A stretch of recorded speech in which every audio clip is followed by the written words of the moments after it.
Hello, America. Welcome to Free Speech, a video podcast starring me and some of the top people in the world. Today, we're with a very, very close friend of mine, Tommy Shillue.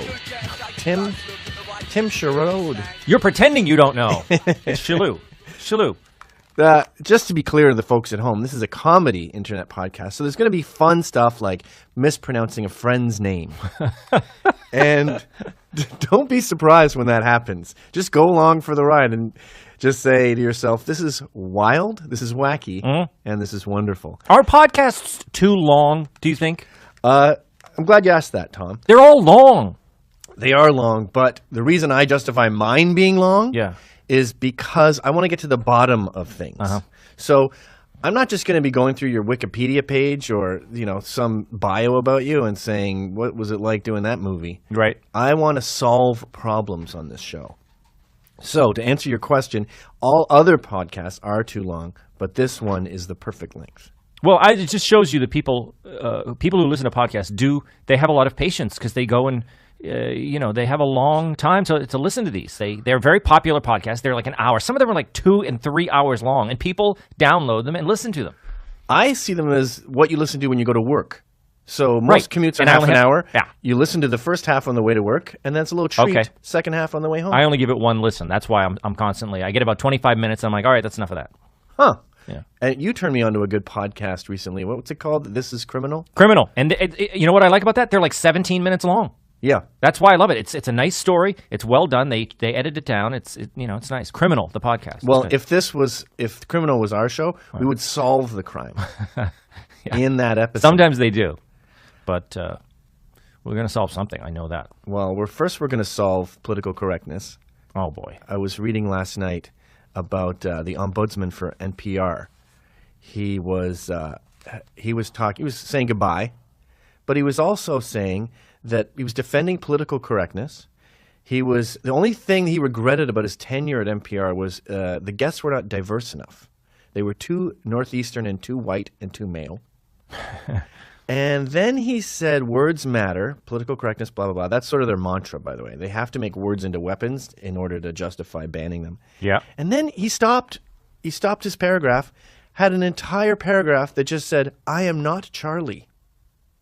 And then went back to his work trashing free speech. Well, I guess I probably agree with him on that because I think there's a lot of people who are not Charlie. But what did he mean by that? Why was he saying I'm not Charlie?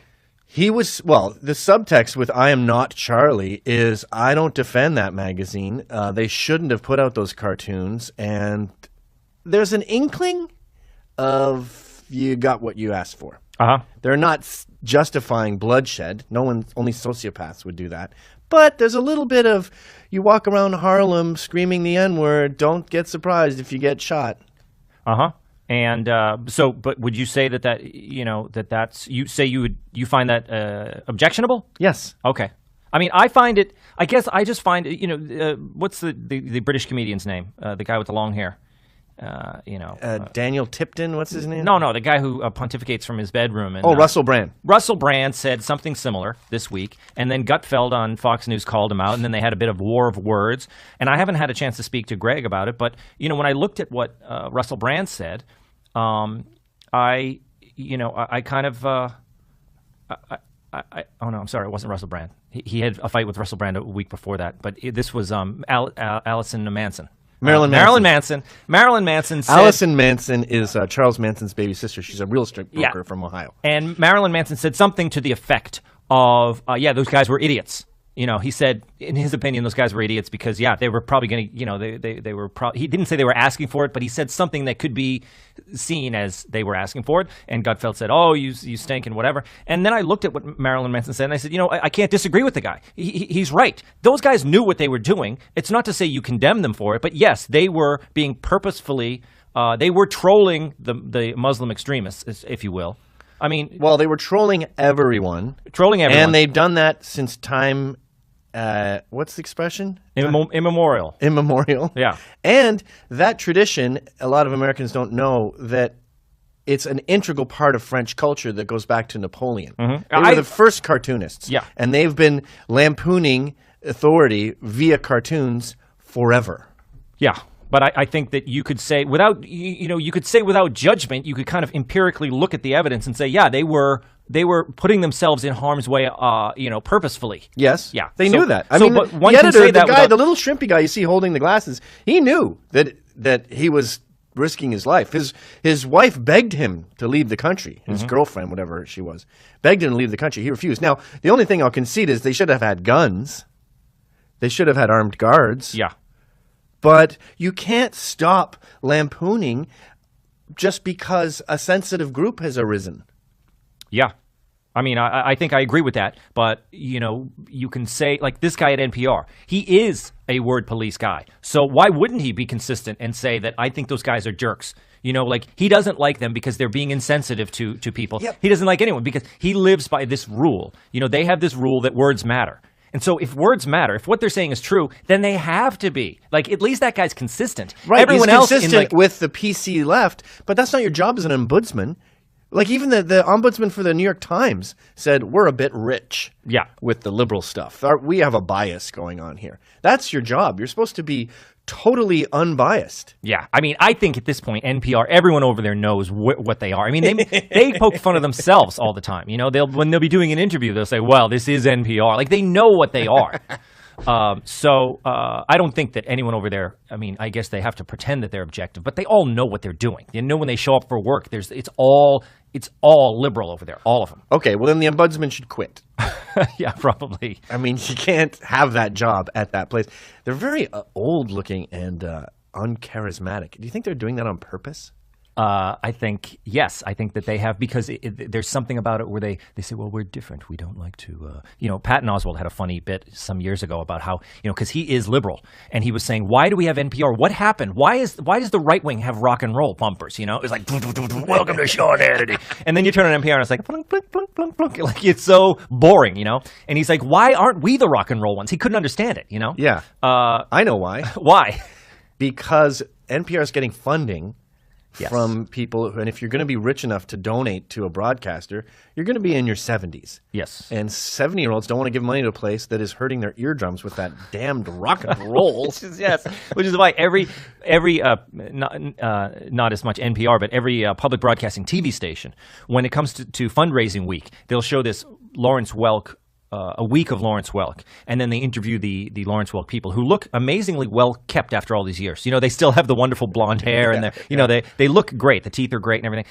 And so they do this whole Lawrence Welk weekend, and people have these wonderful memories. And people come on and say, "Isn't it wonderful? The people we grew up with, and when Lawrence Welk played the hits, the bubbles." Yeah, and I'm watching this. I'm thinking like, oh, now I get it. Now I know why they have Lawrence Welk on, because it's a great way to separate these old ladies from their fortunes. They're sitting at home and they have no one around. The rest of the family has died. And they grew up during the Great Depression, so they have distrust for brokers. So it's in a savings account. No, yes. And it's getting 4% a year. Waiting to be spent. And then they spend a week with 1%. Lawrence Welk. Right. And they think, I love New Jersey public television. They're just, they're doing such a great service. And then they just empty the bank account. It's fantastic. My broker told me about some old lady in New York who left $20 million to her kids in a savings account. That's all she had. And the modern equivalent of a mattress. And Obama gets 50% of that, the death tax, right? Yeah, to spend on his own. He takes his kids to a diner with it. That's $10 million. But then those kids have to declare it as income, so they get taxed again. So now it's down to 5. The government walks away with 15. It would be better lit on fire. Well, that's why when people talk about this double, the double taxation and the estate tax, I have people talk to me, but they say, oh, look at the estate tax. This is like right-wing terminology. The estate tax, it's not an estate tax, or no, they say it's not a death tax. That's what they say. They want to call it an estate tax. We want to call it a death tax.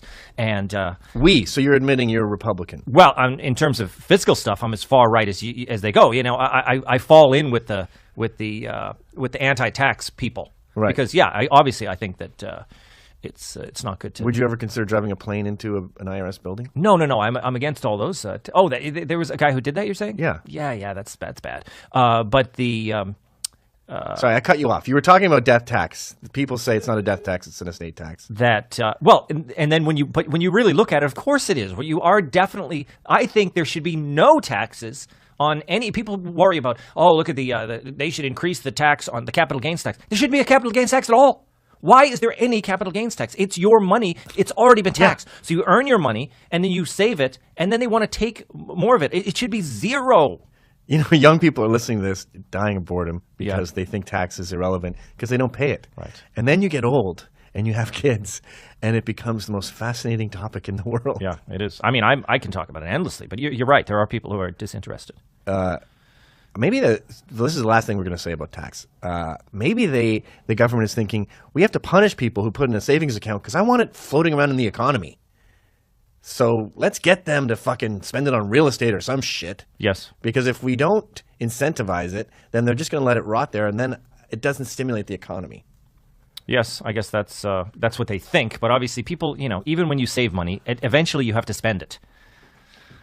Eventually it must be spent. Yes. So that's the answer to that. Did you read about that woman in the Post who's leaving, I think, $4 million to her dog? I mean, he's going to have his own apartment.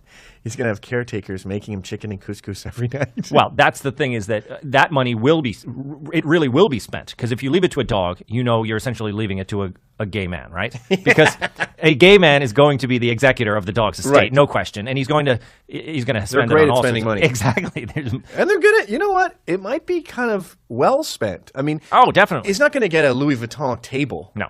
He knows a contractor, and they're going to have this beautiful tile done in the living room, tile across a middle band across the living room. Dogs enjoy eating, knowing territory, but they also enjoy very much fornicating. Like dogs. If this will is to make the dog happy, there should be some sort of, at least a pocket pussy or some sort of device where the dog can make love to. All right.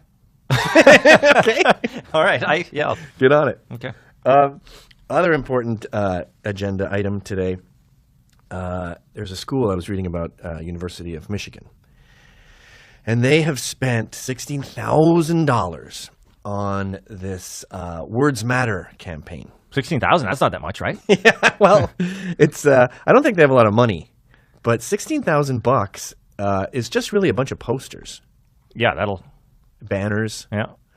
But I thought it was really interesting what they consider to be out of bounds. Yeah, they're okay. There are words that are banned, right? Yes. I think gay is banned, isn't it? Yes, especially that's so gay. Yeah.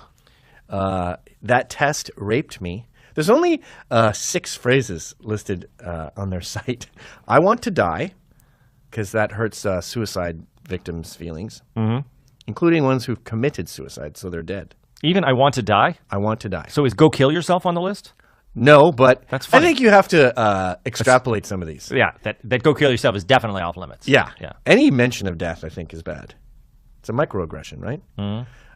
That's so gay, as you predicted. That phrase perpetuates homophobia. That's retarded. Gypped and Jewed. Tranny. That test raped me.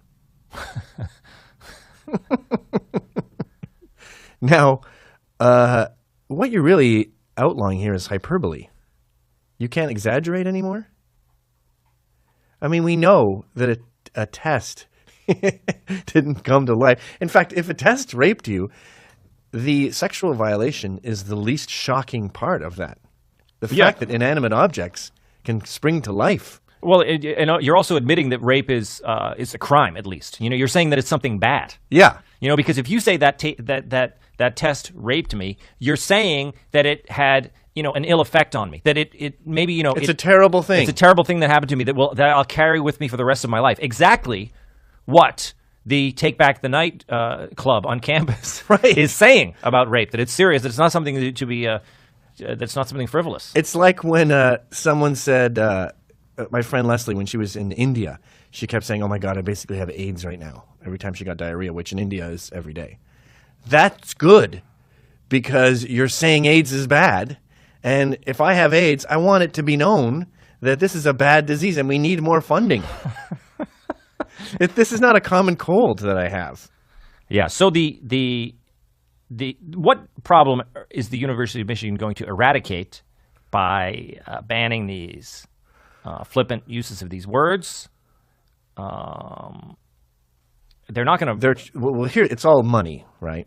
And what they're saying is, if you're a fucking total wimp, you can come to our school. You'll feel totally safe. So give us your money. We will make sure no one hurts your feelings. So hey, fatties, ugly people, wimps, we need your money too. Get in here. And well, also the thing is that you've got the people on the cutting edge, the most snobby of the liberal arts colleges. Say, your I don't know what these places are. The little, the kind of the little. What's the classic? Like like Lena Dunham's college. What's the name of that one? Oberlin. Yeah, okay, like the Oberlins, the Kenyans, whatever, these Hampshire kind of colleges. Right. Right. Doozy. They are the ones on the cutting edge of, banning words and sensitivity and all this other stuff like that. So I feel like if you have a kind of a middling college, the way, you want to join up with those, with those colleges, like it's almost a badge of honor. I see what you're saying. Yeah. To be taken as a serious college, like, look, we're kind of goofy in the politically correct realm as well, just like Oberlin is, So I feel like it's a way to kind of like almost flex their liberal arts muscle. Know what's happening right now, Tom? What? We're getting to the bottom of something. Yeah. But are we, Gavin? There's no one here to counterbalance our old-fashioned point of view. What about Stuart Lee, that brilliant comedian from Great Britain? I was watching a routine of his the other day, and he was making fun of us, Gavin. He was saying, because he really is a brilliant comic. I've seen him. I went to see him when I was in Scotland. I saw him twice. Yes, I'm familiar with him. He has a great bit on Braveheart and how they threw the princess in the story, but the princess was 4 when Braveheart was around, and he's saying, I wouldn't put it past him to fuck a 4-year-old. People stormed out. But yeah, he's brilliant, and everyone should go look at his stuff. Okay, but he had this routine where he was kind of, he was saying, what is political correctness? But just being nice, just being conscientious. Oh yeah, that's terrible. He's making fun of us. He's saying it's just conscientiousness, isn't it? It's just being cognizant of other cultures and the way other people feel. Oh, that's terrible. Like he really was, and you look at it and you think like, okay, now that's his take on it. He is saying, what is your problem, Gavin? What the hell? Why do you have a bug up your ass over these words? They're saying words matter, and you're saying they don't matter, but obviously they do matter to you because that's all you talk about. Well, I'll explain it to you. The reason that this campaign is banning raghead, and Stuart would say, what's your problem? You just have to say raghead? You just need to? And my response to that is, no. I'm not saying raghead. Nobody is. no one says raghead. I'm they really sick don't. of all this money being spent and all this time being allotted and all these all these people getting fired based on this looming specter of racism and homophobia and transphobia and Islamophobia and cisgenderism. All this time, energy, money, jobs, energy is being flushed down the toilet based on this myth that everyone is out there screaming these words. But is it being flushed down the toilet? Is there obviously there's a mini economy that revolves around this, right? Yeah, like you said, terrible economy. There's a printer in Michigan that would argue that his economy is improved by this. Yeah, that's a fake job. It is? Okay. Yeah, they say Christmas is terrible for the economy because it devalues the value of things. You're buying a gift someone doesn't want. That's not good economics. Good economics is build a better mousetrap. People buy it. So economists don't really like Christmas. They think it's fake. It's bad money. And this is bad money. And jobs are lost. I mean, look at do you want me to list them all? 2015 and 2014 have been particularly bad months for free speech. We had Charlie Hebdo, right? But we also had, before that, we had the Clippers guy losing his entire basketball franchise for what he said on the phone to someone. Yes. His black mistress, who was also racist. And by the way, just to go down that rabbit hole, he said, I don't mind if you fuck them. Just don't bring them to the games. Don't flaunt the fact that you're screwing other guys on the television and have them sit in my seat. Yeah. Because that's embarrassing. Well, plus, this was a private conversation. Right. And so we used to demand that people... We all knew that everyone was, being racist in private, right? We all knew that there was people saying things in private, but as long as in public you comported yourself in a certain way, that you are okay. But now it's moved to the private sphere. So what good is it for that guy to be publicly to speak correctly in public when his private conversations get him fired? Like, it doesn't do any good.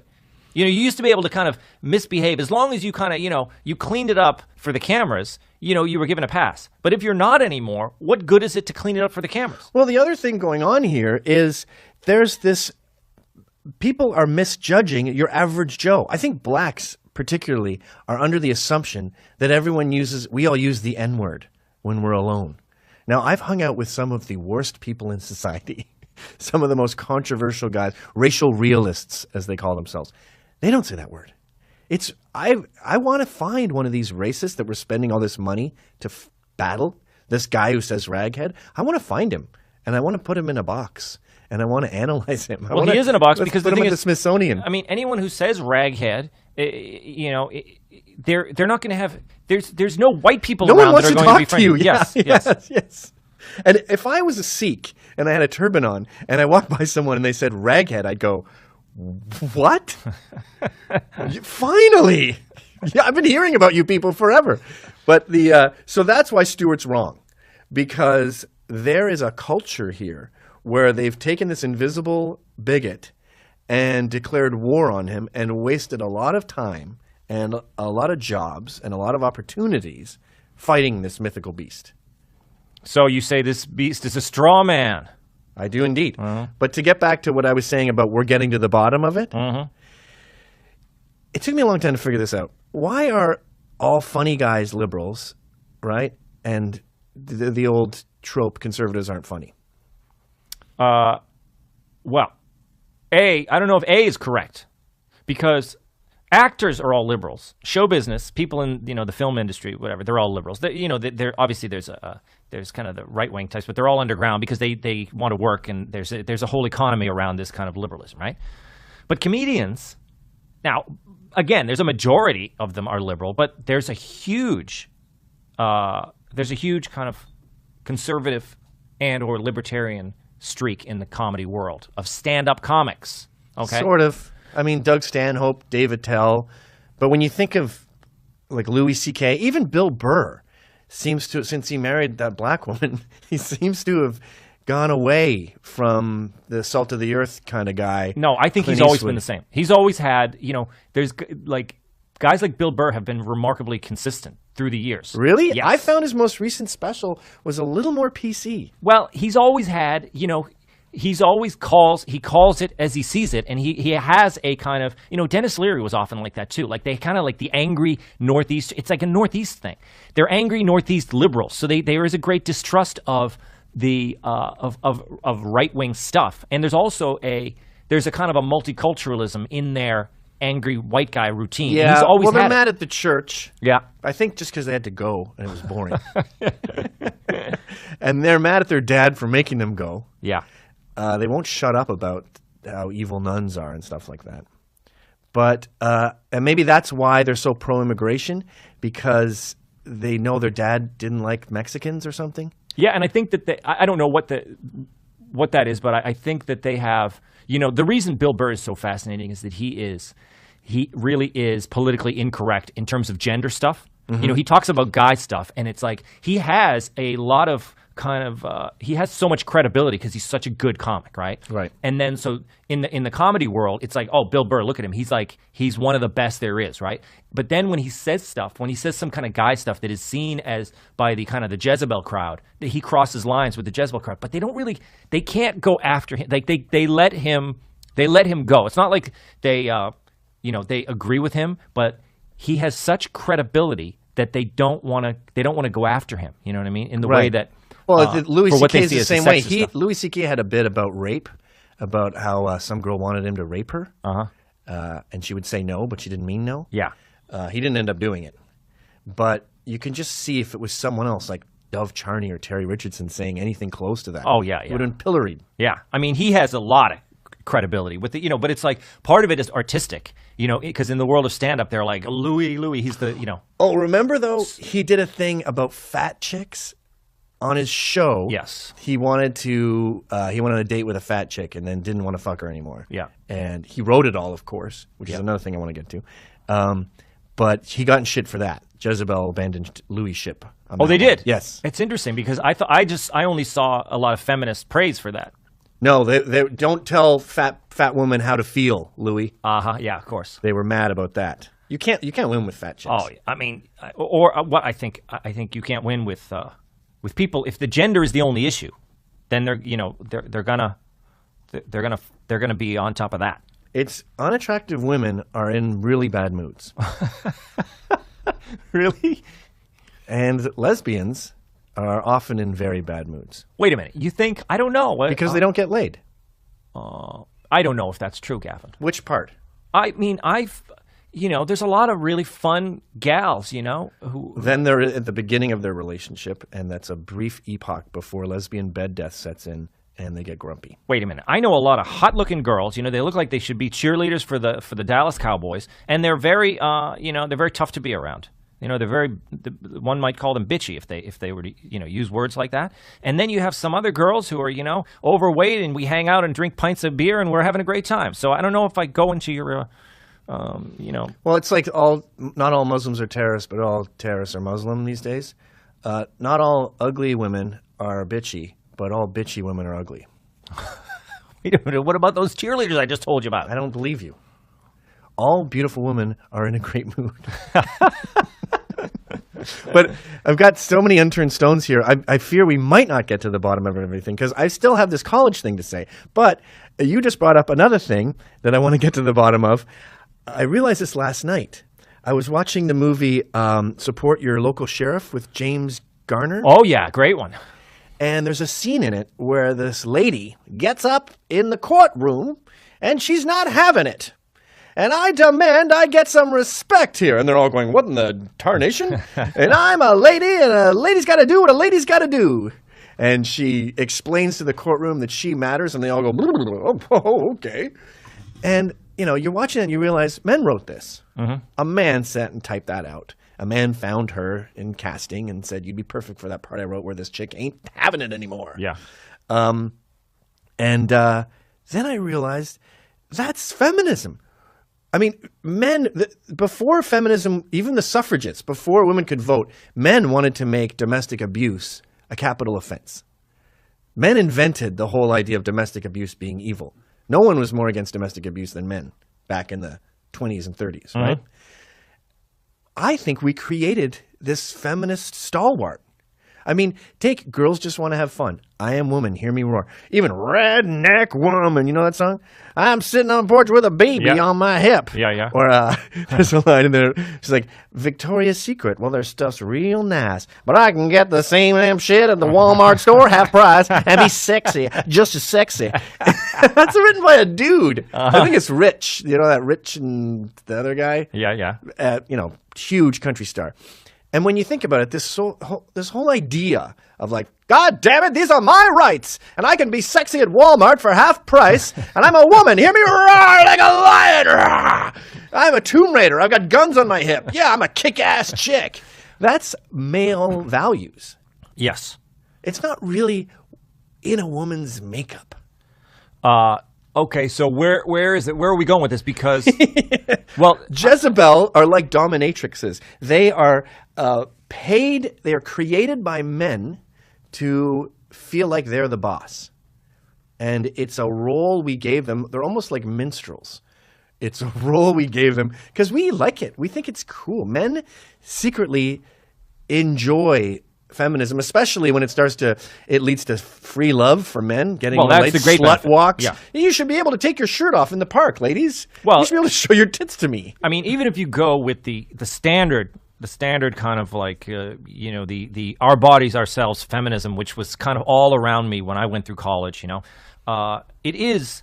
It's basically a story of like birth control. The beginning of the birth control movement, where women were out of the constraints of family, and they were controlling their reproduction, and they were controlling their lives and everything like that. So that's where that kind of feminism all came from there, and it was just like a huge party for men. Like when I was in college, they were the first beneficiaries of this kind of that feminist wave of like guys just being able to just have sex with whatever women they wanted without any kind of consequence. So it was a great boon for men. Feminism was a great boon for men because it allowed them to become the libertines that they are today. It extended men's adolescence, which used to end abruptly when they were about 18 years old. Yeah, right, when they get married. It extended it now to 48. Oh, yeah.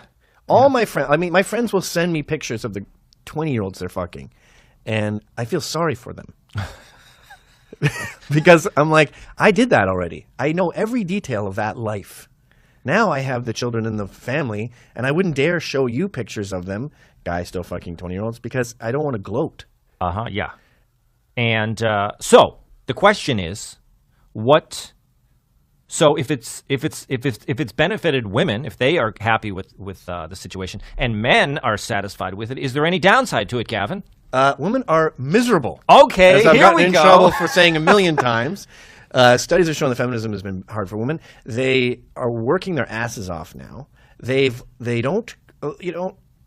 I talked to my brother, who's much younger than me. He's 14 years younger than me. Not one of his female friends cooks. 100% of the couples he knows, the man cooks. And I remember when I would screw broads, I would go to their apartments, and without exception, they looked like a bomb hit them. Irregardless of race, class, part of town we're in, it always looked like the FBI was just there looking for the Watergate tapes.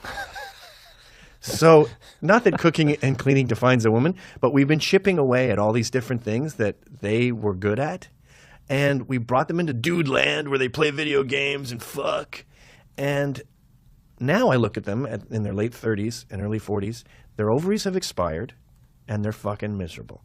And I don't know how many times, not only do I get a lot of shit for saying that, but I also get women telling me that when they read that article I wrote about that, or they heard me say it, they cried.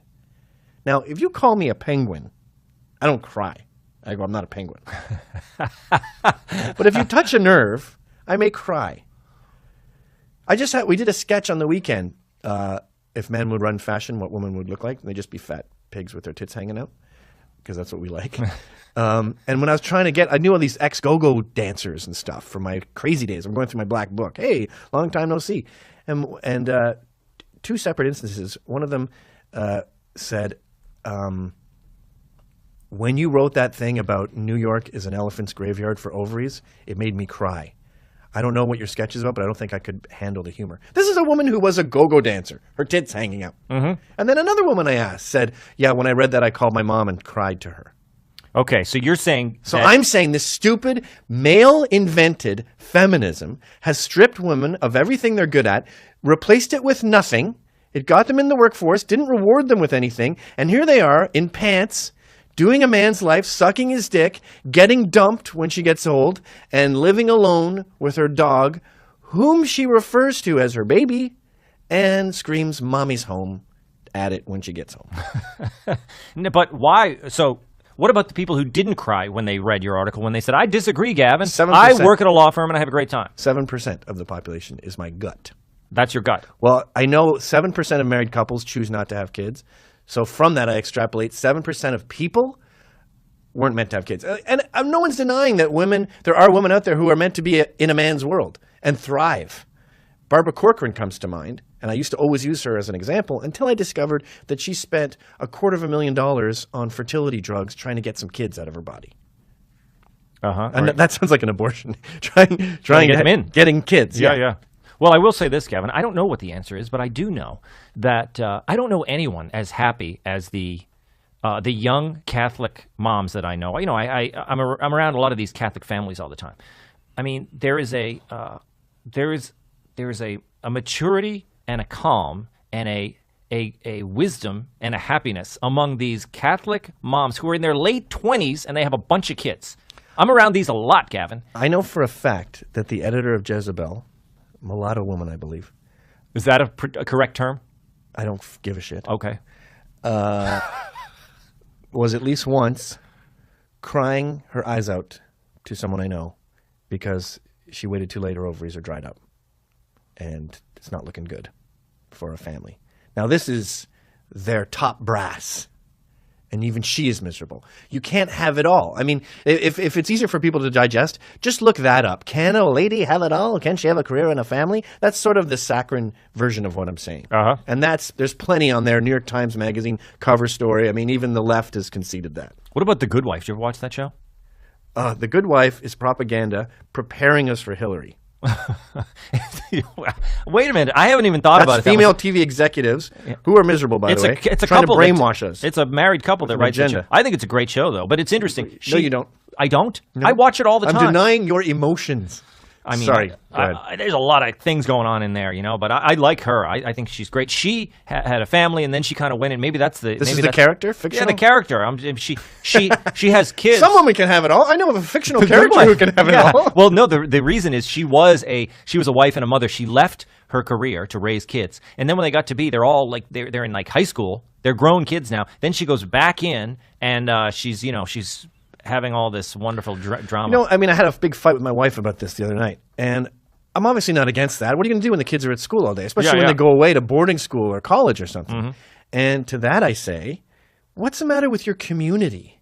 It used to be women would handle things like getting a stop sign there, to firing an incompetent teacher, to not having the street named after a pedophile from the 15th century, to bake sales to What's your job? I make sure no streets are named after pedophiles. That's my division. My mom did that. Yes. Okay. It was like the Earl of March, and he was a disgusting pervert, and she got it changed to Waterbend Lane. And that sounds trivial, and it sounds insulting, but there's pretty fancy stuff you can do as far as your local community, including local politicians. I think local politics is way more relevant than federal politics. You're not going to decide what president there is, but you can affect who your local counselor is. I know. And why is it that when we go into those council meetings, it's all a bunch of guys in there? I mean, it's always like, the town council and the, I guess it isn't. It's because we've stripped women of those. I bet there was more women back in the 60s and 70s at those things. Yeah, it probably was all women because the guys had, they all worked for, yeah. Yeah. But, okay, so we've got that stone covered now. Men invented feminism to get more blowjobs, and women fell for it. And I feel sorry for them because it didn't work out. And by the way, another analogy I feel like women prove that is cults. They're all about freedom and love and it's really about a guy. Traditionalism. No. And there was one cult that promoted monogamy. And there's a movie about it, a documentary on Netflix. I think they're called The Summer Cult or something. And even that guy said, well, no, actually you can have a lot of wives. In fact, I can have yours and yours and yours. And with that exception, they're like that. No, there's no cult started where the guy says, you should always be monogamous, and if you're single, you should eat out chicks, old ladies who are also single, because they need stimulation. Never. It's always about him getting BJs. And that's what feminism is. It's a giant blowjob cult. Well, I might agree. You said that men invented. I mean, I feel like it was women came up with it, and guys were like, all right. Like, the guys are like, guys have gone along with it because they're like, all right, if you want that, that's fine with me. Like guys are gonna get what they want, and they have gotten. So guys are very simple. They're kind of like, oh, you want to do that? It's like, all right, you want to be a vice president? All right, I'm still gonna have sex with you. Like guys are like, guys will do whatever they want, whatever they can to get laid. If women were into clowns, we would buy little red noses and be like, how's this? Yeah, and so now they're kind of like They've taken all the fringe benefits from it, but they haven't given anything back. And then as a result, you kind of get this. You kind of get these guys who, like the men's rights guys, and they're all like, "It's not right," and we went too far. Yeah, well, we didn't mean you to do all this shit. They also have this thing of the men's rights guys end up buying into this kind of feminist angle that like, well, why should women be the primary, get primary custody? Why should women be the default caregiver? And it's like, I say to the men's rights guys, yeah, well, of course they should. Of course they should be the default. You know what I mean? That's one thing that guys have. No, but the men's rights guys, I think, are saying, it's already broken. You want to be equal to us, right? But you still get all the good stuff about traditionalism. Yes, and we're both saying traditionalism was great. Why'd you wreck it? But men's rights guys are saying it's already wrecked, so now you're playing with the big boys. You got to play with the big boys. I get it. Yeah. But to go back to what you're saying, I disagree with you. And granted, this theory is only 12 hours old, and I came up with it last night drunk watching a cowboy movie. Exactly. But I'm not saying that men went, yeah, okay, you want to go vote? Okay, just don't fight me. I'm saying that men said, get out, you should want to vote. What do you sit around here, you let people walk all over you? Get out there, say, I need to vote, and go, call yourself a suffragette or something, and get out there. I'll make the signs. You should, really? You know what? You're right. I should say, yes. Tell them to fuck off if they have a problem. I should swear? Yes. Stand up on your desk and say, we want a union. What's a union? It's like a group of gals getting together. Okay, all right, I'm going to do. You are a woman. Let me repeat after me. I am woman. I am woman. Hear me roar. Hear me roar. But why? Why did they do this, these guys? Because that's what guys are like. Everyone thinks what they like, other people should try. You're always fucking throwing coffee down my throat. Exactly. It does so make your men life go, better. I feel empowered when I don't let people boss me around. You do that. Well, who are these historical guys then? Husbands. Stay home, woman. I want to. A woman's place is in the home. Where are all these guys? That's a myth. It is. Yes. They're saying if you have them on tape saying that, then what they mean is, women would seem to be doing fine at home. Why rock that boat? And by the way, I'm leaping all over the place here, but another piece of evidence I have that women in the workforce don't feel comfortable there and don't really belong, 7% do, 93% don't, is the way they talk. It's laced with insecurity. Like if you ever see a white guy, like white basketball players in college, they're all around black dudes and they get these mannerisms, like basically what I'm trying to do right now is just do me. You know what I'm saying? They speak in Ebonics because they're uncomfortable. And women do it. They don't feign male mannerisms, but they have this interrogative tone at the end with this upspeak. And they use like, especially women in New York, use like every 3 words. So I'm like, they even like end sentences with it.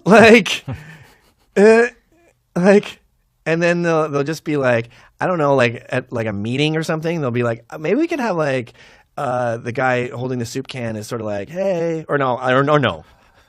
No, I'm just looking at them going, you are so insecure. You know you're not supposed to be here. But don't you think, you go into an ad agency, you see these women that are like a law firm, an ad agency, they have such a skill set in certain areas. Aren't women better at certain things? Yes. Okay. So. Well, let's stop. The press is here. Sorry to interrupt you. But to be clear, idiots at home, when we talk about swaths of people, the individual is meaningless.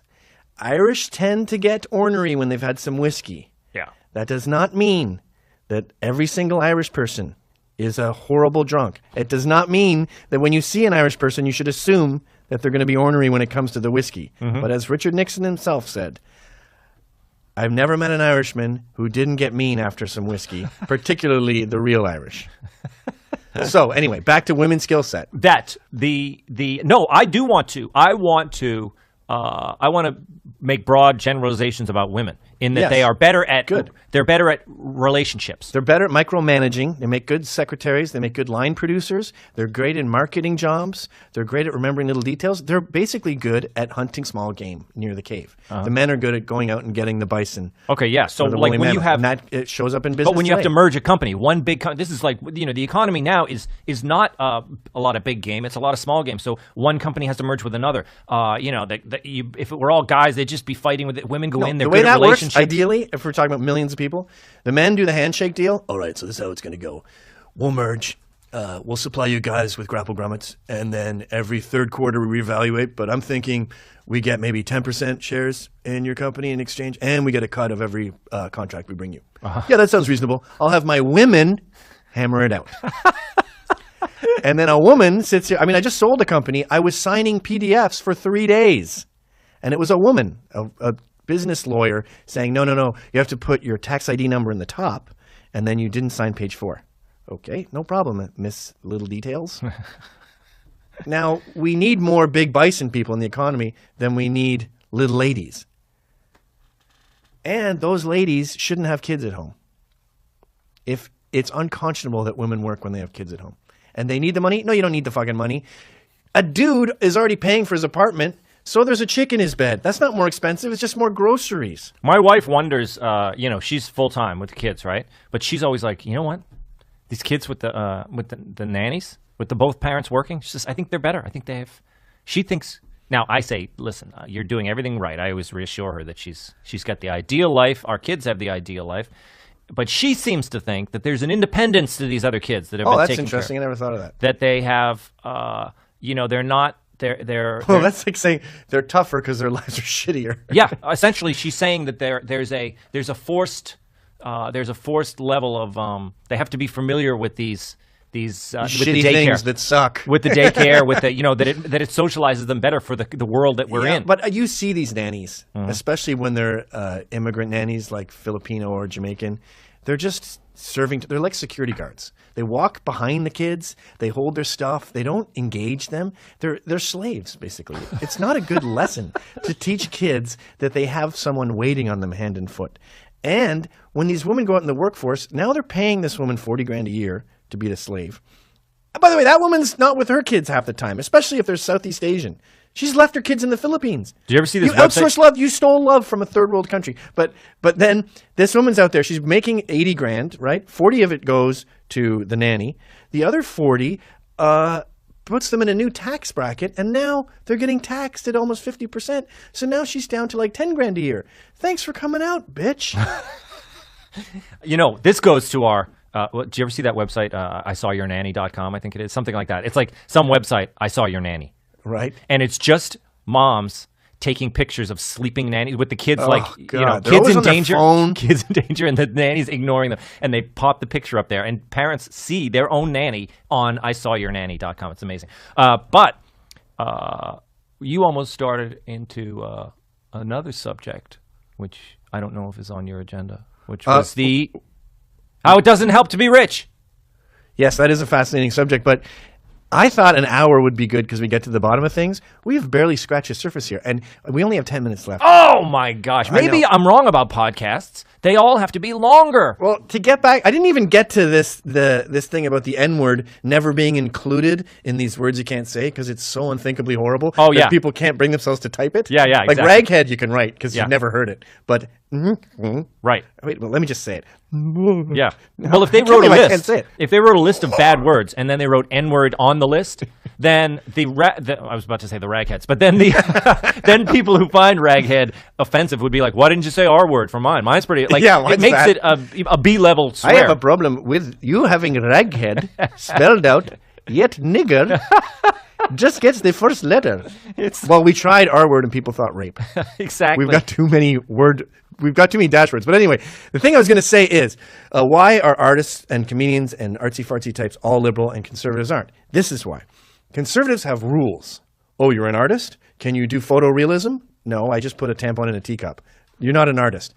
The left has this anything goes, island of misfit toys. I don't care if you're nuts.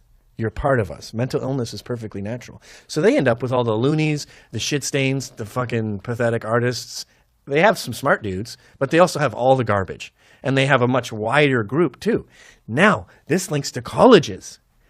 If you're an institution that gets paid per head, do you want this little group of high-standard people that think you're not an artist if you can't do photorealism? Or do you want this never-ending pool of fucktards? So that's why colleges are embracing this PC stuff, because it's a much bigger market. These idiots who are offended by the word raghead or think it exists, that's way more people than this rational, normal guy. Well, how many more is it? Millions. Look at courses. Shit, when I was in college in the early 90s, there was philosophy of love, philosophy of self. Our professor in philosophy was the head of the Canadian Communist Party who told me it's okay to have an abortion up until a year after the baby is born. Uh-huh. That was 1992. Yeah. It's gotten 50 times more insane then. That was I wasn't at some weird Hampshire college. I was at a normal university. Well, why do you described liberals as kind of an anything goes, yes. Right? But is it? I mean, don't you have liberals who are aesthetic purists? You know, they're very that it's not anything goes. They have strict rules about they have their own rules. They're just different. They have one rule: white males suck. And why? Why is that? Because it reminds them of their dad and how disappointed he is that they have a degree in philosophy of love. But why, Gavin? You haven't answered my question about why artists. Let's go right with artists. Let's go Okay. with like fine artists and people who are just deal in like expression and maybe music and whatever. Okay, they're total creative types. Why do they subscribe to liberalism? They're the classic individuals. Why does someone who wants their own vision on a canvas or writing music, they are so into their individual expression. Why do they want the government in control of their health care from the time that they're It's a an baby unfortunate side effect of their agenda, which was, I hate my dad. He's disappointed in me. I hate everything he represents. So what does he hate? He hates a tampon in a teacup. Cool, that's my thing now.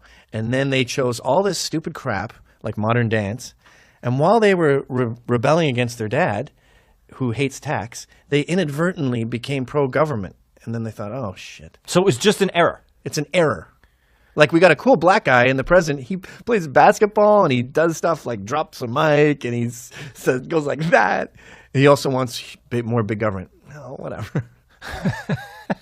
So they don't. Wait a minute. I want to try to give them the respect that they're due. I can't just write them off like that. There's got to be some artist who pauses when he's doing a painting and they think about it and they say like, yeah, I guess, they must have a rationalization to here's another problem with the free market for them. The free market's about quality. You don't get your ridiculous sculpture of a bent rectangle in front of City Hall for $3 million with the free market. You need corruption, you need incompetence, you need bureaucracy to get your crappy sculpture paid for by the city. In Canada, they throw out grants to anyone who farts. Well, that's why I feel like, Gavin, males. look, if you are an artist and you don't subscribe to the liberal line, you are a millionaire. Like, you're either Gavin McInnes or you're is Mark Kastabi still around? Remember, like, Kastabi world? Like, these guys who are not, that have any streak of conservatism in them, they make millions because they're able to create markets immediately. You know what I'm saying? Yeah, I never thought of that. I mean, think of these people who, and the art world ends up hating them because they're like, oh, look at those guys. If you have any sense of entrepreneurship and you're an artist, there's no reason why you're not hanging in your paintings aren't in every law firm in the city because all it takes is a little. You're right. You're right. You know what they do? I just learned about this. These Wall Street piranhas will find an artist who has a pretty mediocre catalog. They'll start bidding on his crap. But first they'll buy his whole back catalog. Then they'll start bidding on his crap and getting it up to $500,000 with their own money, competing with each other, make a false value, sell all these paintings, and they'll get rich, and the artist will get rich. That's what happens when the free market, and then they just dump them. I said the other day. It happened to Richard Prince. Oh, it did. I said the other day to my wife, I said, why doesn't someone just do that? Like, if I were super wealthy, I would just find an unknown artist, and I would just, like, start buying his stuff. That's what happens. Yeah. We solved it. Yeah, let's just go over what we've done here. We've solved feminism, discovered its roots and where it went awry. We've solved why artists and funny people tend to be liberal and the accidents it causes. We've solved why schools push this PC crap. And we've solved why Stuart Lee is wrong for criticizing us for bitching about PC.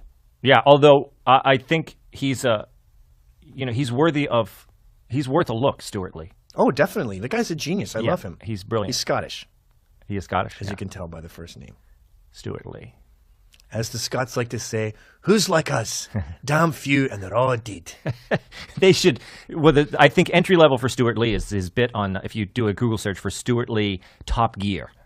Because right. I love Top those Gear. Guys. I love Top Gear, and I love those guys because to me they're just. They have a lot of insouciant energy, and they're charmingly politically incorrect.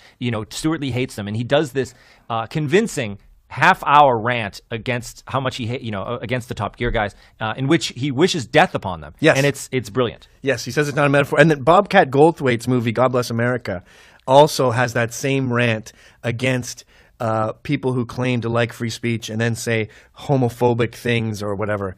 And they both, in both cases, Stuart's case and Bobcat's case, are very eloquent, are pretty much on point, but they pretend that free speech isn't in danger. And they cite the lack of government persecution of people who offend them, which isn't even true. The guy who did the Muhammad video went to jail. The guy who Dinesh D'Souza went to jail for embarrassing Obama. But anyway, the government is good at free speech. But what's crucial here is the culture. Free speech isn't just the government. The people shouldn't be censoring other people. And in this day and age, people like myself are getting fired for offending someone. And that is the culture violating the First Amendment. So that's where those guys are wrong. Well, can't the culture violate the First Amendment, though? As probably, was written about you. They say, Gavin, this is the free market. You're free to say whatever you want, and we're free to destroy your life, Gavin. If your ex-girlfriend keeps showing up to all your jobs and running through the front window with mascara streaming down her face and going, payback's the bitch, isn't it, Raj? Eventually, the boss is going to say, dude, you're a great lawyer, but we can't keep replacing this window pane. We're going to have to let you go. That bitch is insane.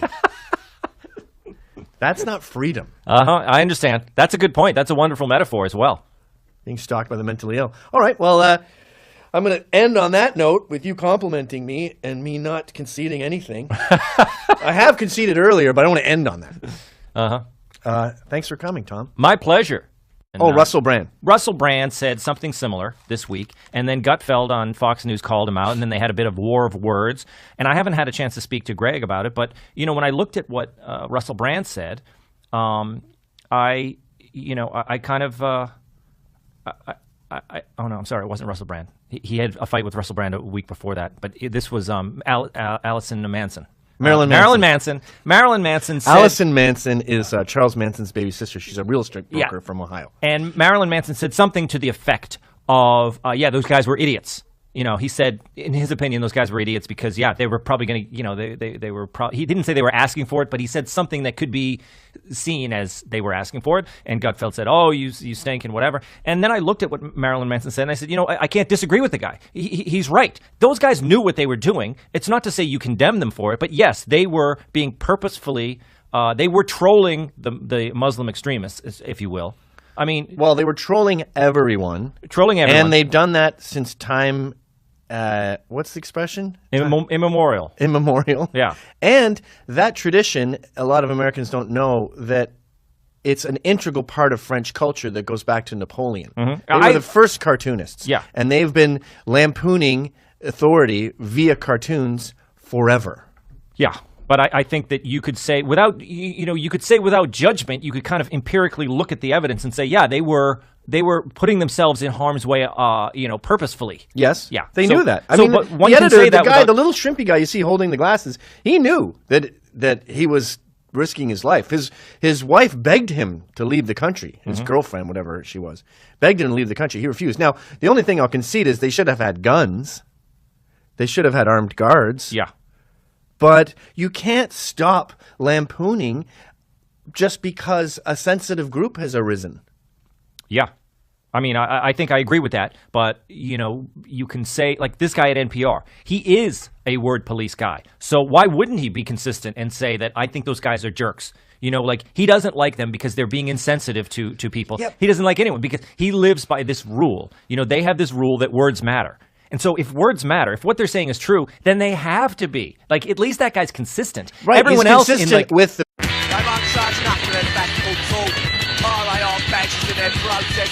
Hello, America. Welcome to Free Speech, a video podcast starring me and some of the top people in the world.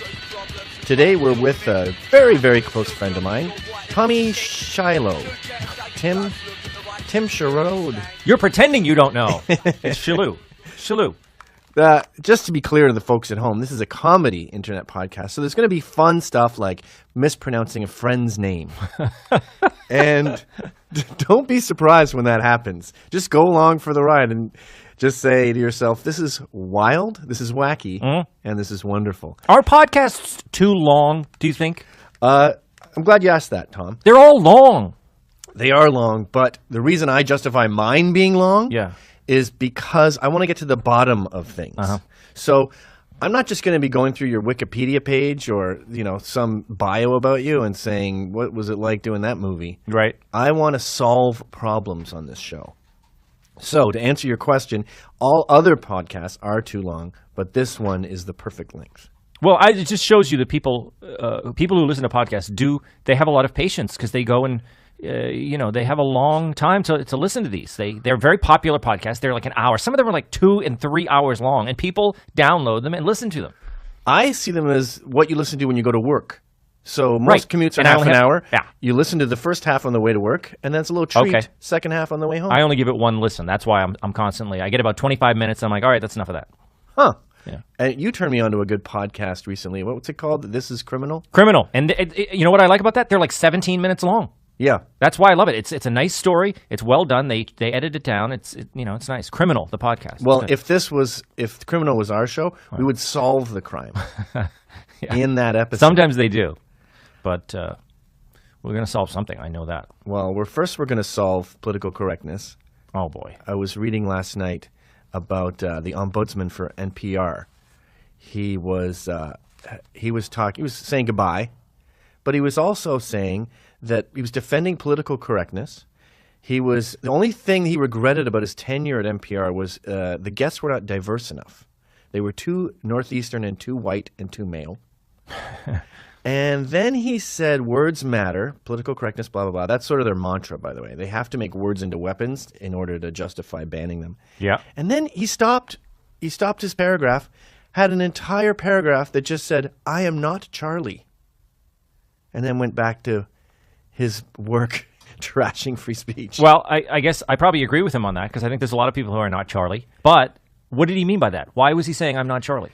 The subtext with I am not Charlie is I don't defend that magazine. They shouldn't have put out those cartoons. And there's an inkling of you got what you asked for. Uh-huh. They're not justifying bloodshed. Only sociopaths would do that. But there's a little bit of you walk around Harlem screaming the N-word, don't get surprised if you get shot. Uh-huh. And but would you say that's you find that objectionable? Yes. Okay. I mean, I find it. I guess I just find it. What's the British comedian's name? The guy with the long hair.